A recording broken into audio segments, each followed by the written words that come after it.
پھر اپنے سنگی سے کہنے لگا چل پیر صاحب کے پاس. اس نے کہا میں نہیں ہوں جانا.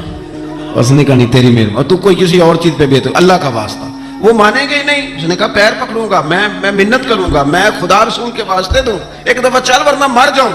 اب مرنے والا بندہ کیا کرے جب موت سامنے نظر آئے. تو گیا غوث پاک کے پاس اور کہتا سارے رستے سوچتا گیا کہ پیروں پہ سر رکھوں گا, پگڑی اتاروں گا, یہ کروں گا, منت کروں گا, ماں کی بات سناؤں گا, اپنی بہنوں کا واسطہ دوں گا, بڑا کچھ کروں گا, حضور اس کے صدقے مان جائیں, چھوٹے بچوں کی بات سن. سارے رستے تیاری کرتا گیا.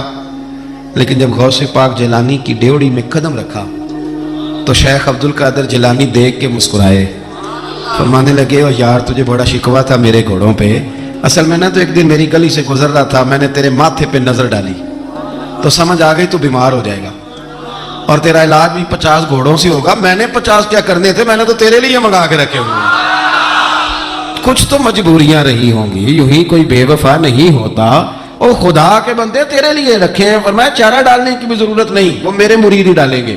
تو روز آیا کر, ایک لے جایا کر, اپنا علاج کرا. کرنے لگا حضور مرید کر لیں. فرمانے لگے جو اتنے امتحان لے کے بیعت کرے اسے نہیں کیا کرتے. تو مرید ہی ہے, تو لے جا کھا.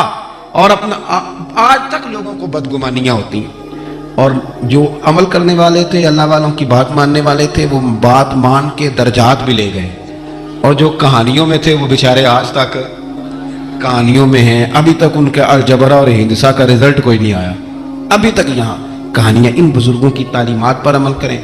غوث پاک رضی اللہ تعالیٰ عنہ کی ساری زندگی پڑھو گے تو جو چیز سب سے زیادہ نظر آئے گی وہ اللہ کے بندوں کا پیار ہے. غریب سے, مجبور سے, گناہ گار سے.